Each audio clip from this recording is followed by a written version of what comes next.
Sir, आज तुमच्या हातामध्ये हे जे मोठे मोठे पोस्टर्स घेऊन आज उभे आहे तुमच्या कार्यालयाच्या समोर, नेमकं काय उद्देश काय? जय भीम, नमो बुद्धाय. मी मंगेश छत्रपती वानखेडे, वंचित बहुजन आघाडी नागपूर तर्फे आम्ही जाहीर निषेध करत आहोत काँग्रेस पार्टीचा. त्यांनी ऐतिहासिक दीक्षाभूमीवर चित्राशी छेडछाड करून धार्मिक आणि सामाजिक भावना दुखवण्यासाठी काँग्रेसचे जे प्रभारी आहे, प्रदेश विरोधी जे प्रदेशाच्या जे विरोध करून आले, म्हणजे आपण जे प्रदेशचे जे पदाधिकारी आहे त्यांनी काल हा चित्रामध्ये तुम्हाला दिसेल की एक चित्र हे बनवलेलं आहे बेहतर नागपूरच्या नावाने. आणि महाराष्ट्र प्रदेश काँग्रेस कमिटीनं दीक्षाभूमीवर जे भगवा फैरवलं आहे ते फैरवला नाही पाहिजे होतं. आम्ही त्याचा जाहीर निषेध करत आहोत. इथे ही दीक्षाभूमीची आहे नेमकी, हे कसं बरोबर सांगणार नाही? आपण इथे पाहाल की ते दीक्षाभूमीचेच चित्र दिसून आलेलं आहे. बेहतर नागपूरचे जेव्हा चित्रकरण करतो तेव्हा आपण ऐतिहासिक दीक्षाभूमीचे हे पोस्टर सगळेच लोक वापरतात. त्याच प्रकारे त्यांनी पण इथे वापरलेलं आहे आणि इथे भगवा लिहिलेला आहे. त्याच्यात आम्ही आज इथे जाहीर निषेध करतोय. बाबासाहेबांचा हातही त्यांनी नेहमी उजवा असतो, त्यांनी डावा हात दाखवलेला आहे. म्हणजे हे कुठेतरी आपल्या भावनांना म्हणजे भडकवत आहेत की हा समाज झोपलेला आहे, हे असं त्यांचं म्हणणं आहे. पण आम्ही त्यांना सांगू इच्छितो की काँग्रेस राहो या BJP राहो, आम्ही त्यांना धडा शिकवल्याशिवाय राहणार नाही. आमच्या दीक्षाभूमीला आणि आमच्या बाबासाहेबांच्या ते विचारांना कधीतरी ते उत्पाती देण्याचा प्रयत्न करत आहेत. त्यांना माहीत नाही की भारताचं संविधान या बाबासाहेबांना लिहिलेलं आहे म्हणून, आणि आमच्या भावना दुखवल्या जातील हे असं त्यांनी कृत्य करू नये. आणि आज आम्ही त्यांचा जाहीर निषेध करत आहोत. अत्यंत खेदाने आपल्याला निर्देशात एक गंभीर बाब आणून देत आहे. काल नागपूर येथे युवक काँग्रेसचे प्रभारी अजय चिकारा तसेच सहप्रभारी उपस्थित पत्रकार परिषदेत आयोजित करण्यात आलेली होती.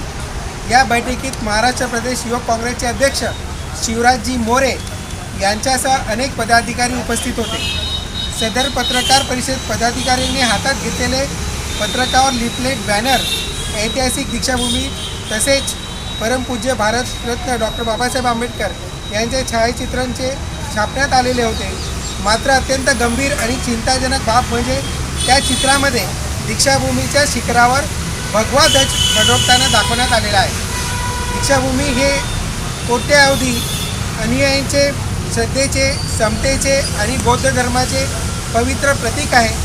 त्याच्या मूळ स्वरूपाशी अशा प्रकारची छेडछाड करणे हे केवळ ऐतिहासिक वास्तवाचे विकृतीकरण नसून लाखो कोट्यावधी लोकांचे धार्मिक व सामाजिक भावना दुखवण्याचे कृत्य केलेले आहे. त्यामुळे समाजामध्ये संताप आणि असंतोष निर्माण होण्याची शक्यता नाकारता येत नाही.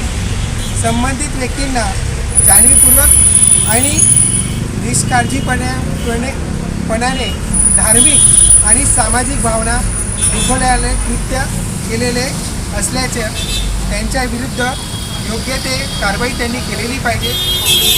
तशीच मी आपल्या सगळ्यांना आपल्या मीडियाच्या मार्फत हे म्हणू इच्छितो की माननीय मुख्यमंत्री साहेब पण इथेच राहतात. त्यांच्याच विधानसभेमध्ये असं हे कृत्य घडून आलेलं आहे, तर दोषींवर ते जास्तीत जास्त कडक कारवाई करण्यात यावी, हेच आमच्या वंचित बहुजन आघाडीचे सर्व पक्षाचे कार्यकर्ता आणि पदाधिकाऱ्यांची मागणी आहे. तुम्हाला हे जे संबंधित पोस्ट आहे ही कोणत्या माध्यमावर आढळली? काल आपण हे पाहाल तर पत्रकार क्लब ऑफ नागपूर, पत्रकार प्रेस क्लब जे आहे तिथे हा जाहीरपणे हा एक प्रेस क्लबमध्ये हे सगळं जाहीर करण्यात आलेलं आहे. हे मी नाही बोलत आहो, हे मीडिया बोलत आहे.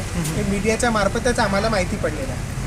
अच्छा, तुम्ही तुमच्या इंस्टाग्राम, व्हॉट्सअप, फेसबुकवर अशा पोस्ट त्या व्हायरल झालेल्या. ही पोस्ट पण तिथूनच काढलेली आहे. आम्ही स्वतः प्रिंट आउट केलेली नाही. ही पोस्ट त्यांच्याकडून आहे, त्यांच्या हातात दिसत आहे. अच्छा, आणि यासाठी आम्ही पोलीस अधिकाऱ्यांना आता कंप्लेंट करणार आहे, FIR व्यवस्था. तुम्ही वंचितचे जे बाळासाहेब आंबेडकर साहेब आहेत त्यांना तुम्ही कळवलं या संबंधित घटनेची? सगळं माहिती आहे, त्यांना सगळ्यांनाच कळवलेलं आहे. याविषयी मुख्यमंत्री आणि संबंधित पक्षाचे पक्षश्रेष्ठी याबद्दल वाईस नाही ना, जवळ थांबा, भाऊच्या जवळ थांबा. पक्षाचे संबंधित पदाधिकारी आणि पक्षश्रेष्ठी यांनी जर दखल घेतली नाही तर वंचित बहुजन आघाडीतर्फे तीव्र आंदोलनाचा आम्ही इशारा आजच्या या तुमच्या या प्रेस कॉन्फरन्सतून आम्ही देतो आहे. वंचित बहुजन आघाडीचा, वंचित बहुजन आघाडीचा, वंचित बहुजन आघाडीचा.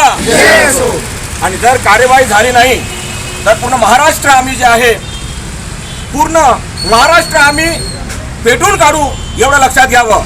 एवढी दखल इथल्या काँग्रेस पक्षाने घ्यावी. धन्यवाद. जय भीम, जय भारत.